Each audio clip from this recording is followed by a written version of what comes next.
হবিগঞ্জে বন্যার পানি নেমে যাওয়ার পর ভেসে উঠছে ক্ষয়ক্ষতির চিত্র। জেলার কয়েক হাজার হেক্টর ফসলি জমি, মাছের ঘের ও বসতি ভিটা ক্ষতিগ্রস্ত হয়েছে, যার প্রাথমিক আর্থিক ক্ষয়ক্ষতির পরিমাণ শত কোটি টাকা ছাড়িয়েছে। মোজো বিরাট কারবার। মোজো 1 লিটার ও 2 লিটার কিনে তুমিও জিতে নিতে পারো ফ্যামিলি কার, স্পোর্টস বাইক, টিভি, আইফোন ছাড়াও থাকছে লক্ষ লক্ষ নিশ্চিত গিফট। নেমে গেছে বন্যার পানি, ভেসে উঠছে কত চিহ্ন। ভারী বর্ষণ ও পাহাড়ি ডলে হবিগঞ্জ সদর উপজেলার লস্করপুর ইউনিয়নের কালীগঞ্জে খোয়াই নদীর বাঁধ ভেঙে প্লাবিত হয় 3টি ইউনিয়নের অর্ধশতাধিক গ্রাম।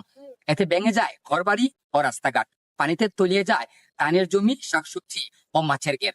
এতে চরম ক্ষতিগ্রস্ত হয়েছেন কৃষক, দিনমজুর ও অসহায় পরিবার। খোয়াই নদী ভাঙার আগে আমাদের গ্রামে অনেক ফসল ছিল, ধান এবং মরিচ, শসা। কিন্তু খোয়াই নদী ভাঙার পর আমাদের এগুলো নষ্ট হয়ে গেছে। প্রায় অনুমানিক 5 লক্ষ টাকার মতন আমার নষ্ট হয়ে গেছে।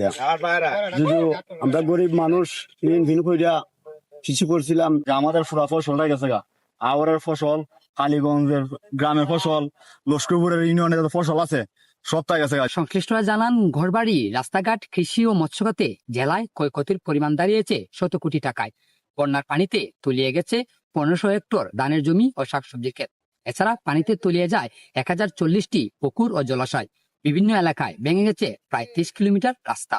এই পানি প্রবেশ করে প্রাথমিকভাবে আমাদের 697 হেক্টর আউশ আবাদি জমি আক্রান্ত হয়েছিল। 131 হেক্টর শাকসবজির জমি এবং 20 হেক্টর জমি ফল বাগান আক্রান্ত হয়েছে। তো আমরা গত 3-4 দিন সময় ধরে এটা পর্যবেক্ষণে রেখেছি, কৃষক ভাইদেরকে পরামর্শ দিয়ে যাচ্ছি এবং খোঁজখবর নিচ্ছি। জেলা প্রশাসন এবং মৎস্য অধিদপ্তরের পক্ষ থেকে তালিকা প্রণয়ন করে এবং ক্ষয়ক্ষতির পরিমাণ নিরূপণ করে আমরা অধিদপ্তরের মাধ্যমে মন্ত্রণালয়ে প্রেরণ করেছি এবং বলেছি যে মৎস্য চাষীদেরকে যাতে সহজ সরল সুদে ঋণ প্রদান এবং মৎস্য উপকরণ বা প্রণোদনা দেওয়া যায় সে বিষয়ে আমরা অধিদপ্তরকে আমরা জানিয়েছি। এবারে বন্যায় সবচেয়ে বেশি ক্ষতিগ্রস্ত হয়েছেন লস্করপুর ইউনিয়নবাসী। পরপর 2বার বন্যায় চরম ক্ষতিগ্রস্ত হয়েছেন কৃষকরা। দেনা পরিশোধে তাদের মাথায় এখন চিন্তার বাজ। ক্ষতি পুষিয়ে উঠতে সরকারি সহায়তার দাবি জানিয়েছেন কৃষক ও মৎস্যজীবীরা।